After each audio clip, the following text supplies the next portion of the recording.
Young girl, come inside. What is your name? Fiona. Could you please show Fiona how to move the pieces?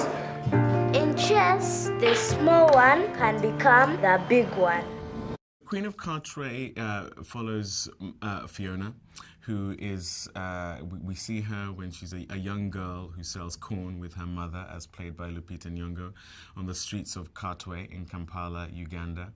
And she's discovered to have a prodigious chess-playing talent.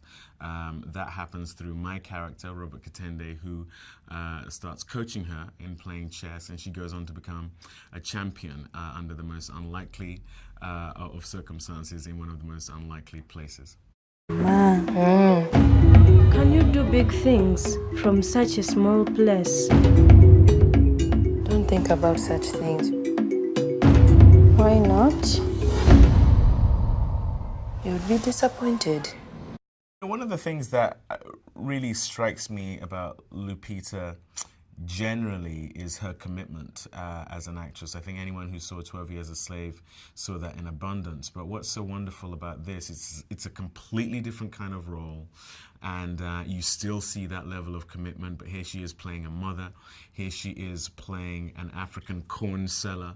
And even though she's a gigantic movie star, you place her within this Ugandan market and she fits right in. And that's a really tough thing to do. I would hazard a guess that not many women of her celebrated beauty and fame can just drop right down and it feel that authentic. And that's something that I think is a unique gift of hers, which comes from humility, really, to be able to put yourself aside and go to the character rather than have the character come to you.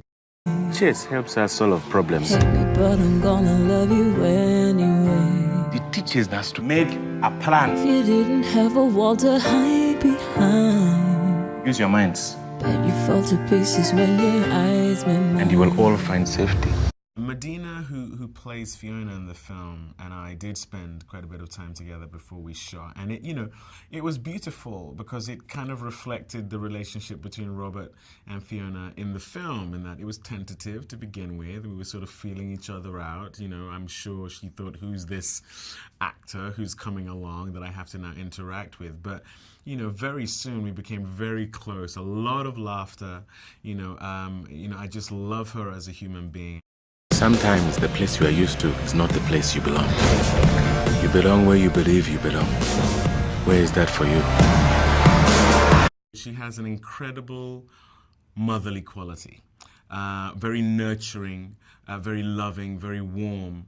And what that engenders in others is a desire to grow, and it makes for a very generous and open set, which for this film in particular was absolutely necessitous. And considering how many children there are in the film, you really need that sort of motherly quality. I felt very loved by her, very nurtured by her, very taken care of by her. And then on top of that, she's a brilliant director, a brilliant mind, very, very in touch with emotion and also intellect. And that's a wonderful combination to have in a director.